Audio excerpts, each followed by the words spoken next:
नमस्कार, मैं जितेंद्र कुमार सक्सेना। आपका मेरे channel maths by Jitendra Kumar Saxena channel पे स्वागत है। आज मैं आपके लिए एसएससी सीजीएल के प्रीवियस ईयर जो पेपर है उसका सॉल्यूशन करवाने वाला हूँ। ठीक है, इस पेपर का सॉल्यूशन देखिए, क्वेश्चंस को देखिए कि प्रीवियस ईयर में किस तरह के क्वेश्चंस एसएससी ने यूज किए हैं और उनका जो सॉल्यूशन है वो मैं आपको किस तरह से करवा रहा हूँ, आप उसको कितना जल्दी क्वेश्चंस को कर सकते हैं। तो आइए पेपर का सॉल्यूशन करते हैं। पहले क्वेश्चन से शुरुआत करते हैं। देखिए क्वेश्चन नंबर फर्स्ट है 6 की पावर 25 प्लस 6 की पावर 26 प्लस 6 की पावर 27 प्लस 6 की पावर 28 इज डिविजिबल बाय। इनमें से किस नंबर से 6 की पावर 25 प्लस 6 की पावर 26 प्लस 6 की पावर 27 प्लस 6 की पावर 28 ये डिविजिबल होगा। ठीक है, आपको ये बताना है। तो जब भी आप इस तरह के क्वेश्चंस करते हैं तो सबसे पहले आपको एक चीज का ध्यान ये रखना होगा कि आपको सबसे पहले लीस्ट पावर देखनी होगी। लीस्ट पावर इनमें से कौन सी है। अगर मैं 6 की पावर 25, 6, 26, 27 और 28 में बात करूं तो लीस्ट पावर आपके पास रहेगी 6 की पावर 25। तो आप इसको कॉमन ले लीजिए, आपके पास बचेगा 1 प्लस 6 की पावर 1। 6 की पावर 1 को आप क्या लिख सकते हैं 6। फिर यहां से आपके पास बचेगा 6 की पावर 2। 6 की पावर 2 को आप लिख सकते हैं 36। और यहां से आपके पास बचेगा 6 की पावर 3। 6 की पावर 3 को आप लिख सकते हैं 216। ठीक है, तो 6 की पावर 25 आपके पास कॉमन था। जब आप इन सब का सम करेंगे तो आप इसका सम करेंगे तो देखिए 18 और 119 यानी 259। तो 259 ऐसा नंबर है जो इसको डिविजिबल करेगा, यानी ऑप्शन नंबर जो डी है वो इसका राइट आंसर हो जाएगा। आइए अगला क्वेश्चन देखते हैं। देखिए दूसरा क्वेश्चन है The mark price of oil is 25% more than its cost price. At what percent less than the mark price should it be sold to have no profit and no loss? Mark price को 25% ज्यादा रखा गया है cost price से, तो कितना percent mark price को कम कर देना चाहिए जिससे ना तो प्रॉफिट और ना लॉस हो।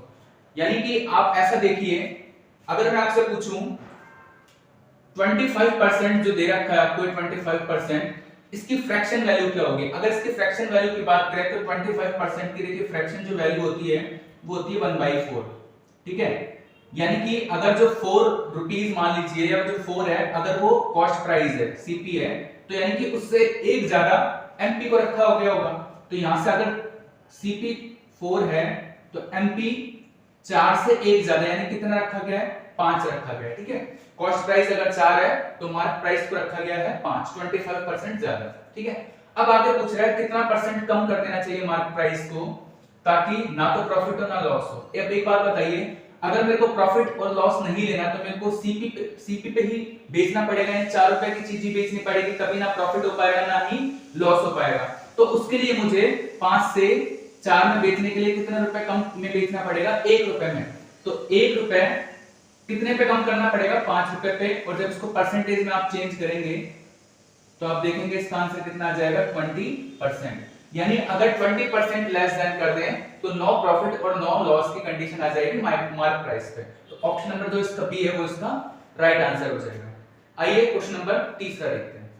देखिए नेक्स्ट क्वेश्चन है Two concentric circles are of radius 10 cm and 6 cm. Find the length of the chord of larger circle which touches the smaller circle. दो आपके पास सेकेंडरी जो वृत्त हैं इनकी त्रिज्याएं आपको 10 और 6 सेंटीमीटर दे रखी है। बड़ा जो वृत्त है इसकी जीवा जो है वो छोटे वृत्त को स्पर्श करती है। ठीक है, तो आपको बताना है उस जीवा की लंबाई, कुल लंबाई क्या होगी।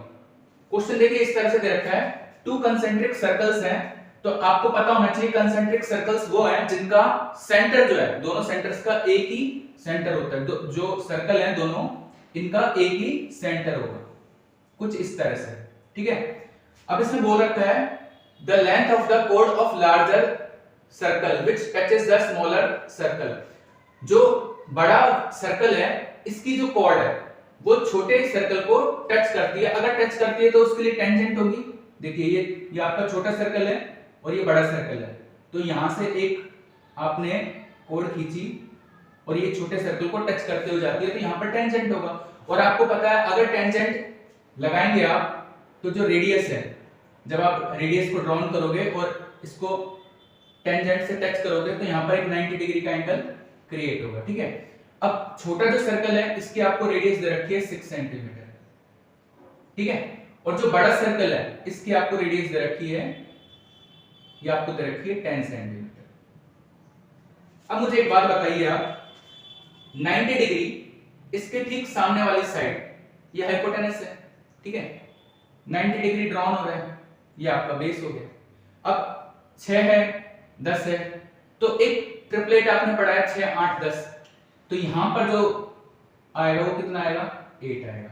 लेकिन अगर आपको पूरी कॉर्ड चाहिए तो 8 और आगे भी 8 ही होगा, क्योंकि आप खुद देख सकते हैं कि रेडियस को आप इस तरह से भी ड्रॉ कर सकते थे, यहां पर भी 10 सेंटीमीटर ही आता, तो यहां पर भी 8 सेंटीमीटर ही आती, यानी कि कॉर्ड की जो टोटल लंबाई हो जाएगी वो 8 प्लस 8 यानी कि 16 सेंटीमीटर हो जाएगी। तो जो ऑप्शन नंबर बी है वो इसका राइट आंसर होगा। आइए अगला क्वेश्चन देखते हैं। देखिए नेक्स्ट क्वेश्चन है, if 7b minus 1/4b equals to 7, then value of 16b square plus 1/49b square आपको ऑप्शन दे रखा है। इस क्वेश्चन को देखिए करने के दो तरीके हैं।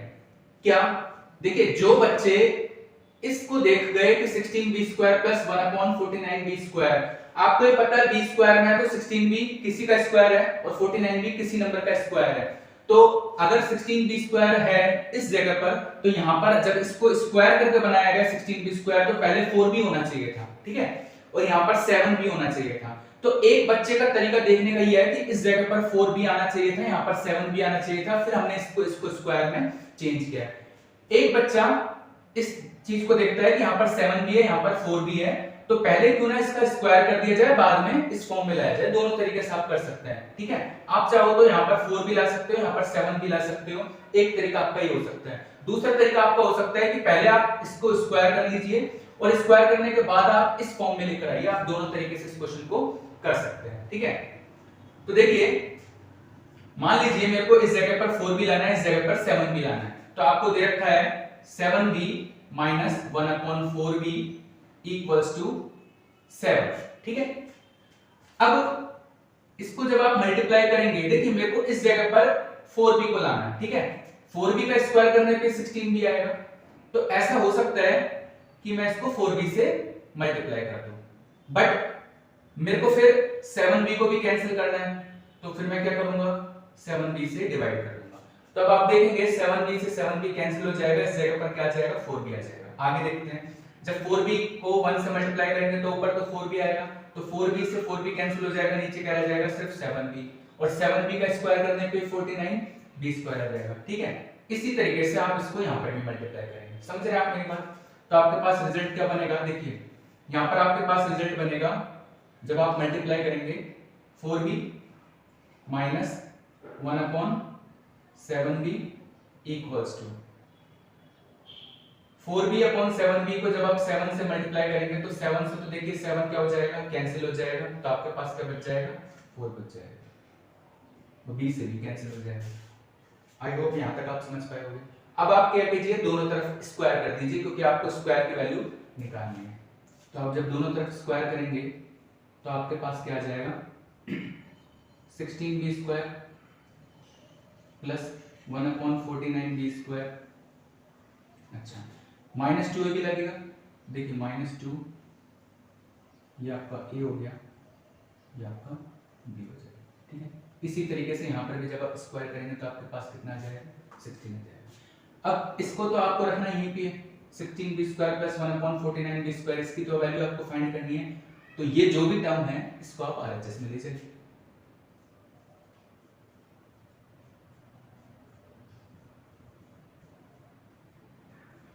अब देखिए रिजल्ट क्या बनेगा आपका 16, ये b से तो आपका b कैंसिल होगा, ठीक है, 4 2 8, 8/7, ये RHS में जाके क्या हो जाएगा प्लस हो जाएगा।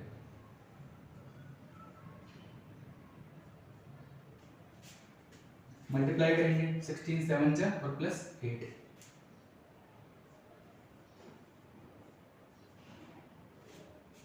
तो 120/7 यही इसकी वैल्यू निकलकर आएगी, जो कि ऑप्शन नंबर सी है। तो मैंने आपको देखिए दो तरीके से समझाने की कोशिश की है। एक तरीका ये हो सकता था आप यहां से स्क्वायर करते, आप इसको चेंज नहीं करते, फिर बता रहा हूं मैं, आप इसको चेंज नहीं करते, आप इसका स्क्वायर करते और फिर आप 16b² प्लस 1/49b² की फॉर्म में इसको चेंज करते हैं, ठीक है। दूसरा तरीका हो सकता है आप यहीं पे बदलाव करके 7b की जगह आप 4b लाते हैं क्योंकि आपको 16b² चाहिए था, और 4b की जगह आप 7b लाते हैं क्योंकि आपको 49b² चाहिए था, ठीक है। तो आपके पास दो तरीके थे, आप यहां से चेंज भी कर सकते थे, एक आप इसका स्क्वायर करने के बाद भी चेंज कर सकते थे, ठीक है। आइए अगला क्वेश्चन देखते हैं। देखिए नेक्स्ट क्वेश्चन ये ट्रिग्नोमेट्री से लिया है। If cos theta equals to √3/2 then tan square theta multiply cos square theta, यानी product of tan square theta cos square theta, ये आपको फाइंड करना है। इसको करने के भी देखिए बहुत सारे तरीके हैं। तरीके क्या हो सकते हैं, cos थीटा की वैल्यू आपको √3/2 दे रखी है, तो आप टेबल से इसकी वैल्यू फाइंड कर सकते हैं कि cos थीटा कितने एंगल का है, ठीक है। एक तरीका आपका ये हो सकता है। दूसरा, अगर आप tan square theta into cos square theta को जब आप सॉल्व करेंगे तो इसको सॉल्व करने के बाद आप देखेंगे कि देखिए sin square theta upon cos square theta, यही होता है tan स्क्वायर थीटा। इसको मल्टीप्लाई किया है cos स्क्वायर थीटा के साथ, तो एक्चुअल में तो आपसे वैल्यू सिर्फ sin स्क्वायर थीटा की पूछी है। अब इसमें भी एक चीज है, कुछ बच्चे सोचते हैं कि cos थीटा दे रखा है तो sin की वैल्यू निकाल लें। आप sin स्क्वायर की तो आप sin स्क्वायर को किस तरह से लिखते हैं, 1 माइनस cos स्क्वायर थीटा। कोशिश ये कीजिए चेंज ना किया जाए, cos की वैल्यू दे रखी है और cos स्क्वायर की ही तो वैल्यू फाइंड करनी है आपको।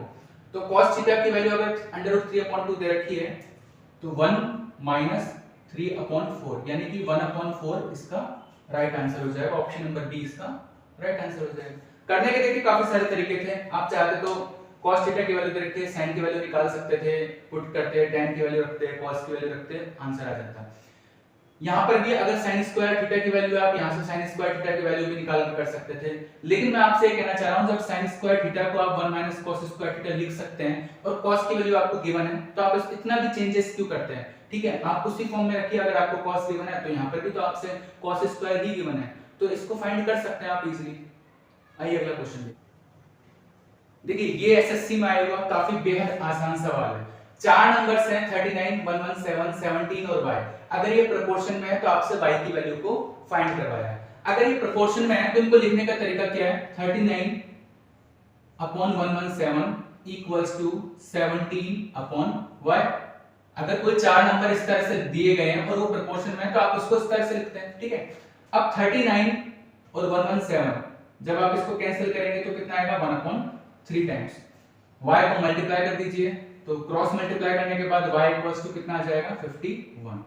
अब ये मुश्किल से 2 या 3 सेकंड का सवाल था, ठीक है, जिसमें आपको प्रोपोर्शन में रख के y की वैल्यू को फाइंड करना था। तो ऑप्शन नंबर बी 51 इसका राइट आंसर हो जाएगा। आइए अगला क्वेश्चन देखते हैं। देखिए अगला क्वेश्चन ये रिमाइंडर थ्योरम से लिया है। What will be remainder when 265 इसकी पावर दे रखी है 4081 plus 9 is divisible by 266। Remainder क्या होगा अगर 266 से डिवाइड किया जाए इस नंबर में, ठीक है। अब आप क्या कीजिए, 266 से डिवाइड करना है तो सबसे पहले 265 को 266 की टर्म में बदलेंगे, तो आप क्या लिखेंगे, 265 को 266 माइनस 1 इसकी पावर 4081 प्लस 9, और इसको आपने डिवाइड किया है 266 से। अब एक बात बताइए, 266 से 266 तो पूरा डिवाइड होगा ही होगा, ठीक है। -1 की पावर जब 4081 करेंगे तो देखिए जब 4081 है ये ऑड पावर है, ठीक है। -1 की आप पावर कर रहे हैं ऑड, तो आपके पास क्या आएगा, -1 आएगा, और उसमें कितना ऐड करवा रहा है, 9। तो यानी जो आपके पास रिमाइंडर बचेगा वो क्या बचेगा, 8 बचेगा। तो ऑप्शन नंबर जो ए है वो इसका राइट आंसर हो जाएगा। आइए अगला क्वेश्चन देखते हैं। देखिए नेक्स्ट क्वेश्चन है, if a plus b plus c equals to 16 and a square plus b square plus c square equals to 90 then value of ab plus bc plus ca। काफी आसान क्वेश्चन पूछा है, formula based question, आपको पता है सभी को कि a plus b plus c का होल स्क्वायर जो है ये इक्वल होता है a square plus b square plus c square plus twice of ab plus bc plus ca, ठीक है। आपको a plus b plus c की वैल्यू दे रखी है 16 का जब आप स्क्वायर करेंगे तो कितना आएगा, 256 equals to a square plus b square plus c square की वैल्यू आपको गिवन है 90 plus twice of ab plus bc plus ca। 90 को LHS में जब आप ले जाके माइनस करेंगे,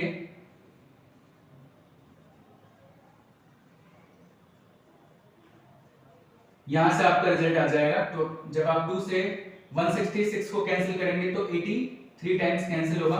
तो AB plus BC plus CA की वैल्यू ये आपसे पूछे है वो कितनी आ जाएगी, 83। ऑप्शन नंबर जो बी है वो इसका राइट आंसर हो जाएगा।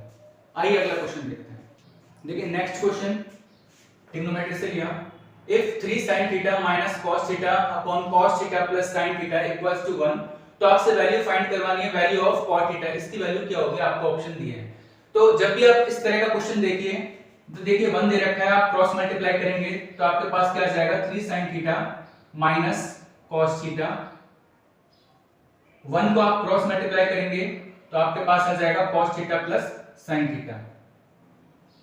sin थीटा को LHS में लेकर जाएंगे तो 2 sin थीटा रह जाएगा, माइनस cos थीटा को RHS में लेकर जाएंगे तो cos और cos आपके पास 2 cos थीटा हो जाएंगे।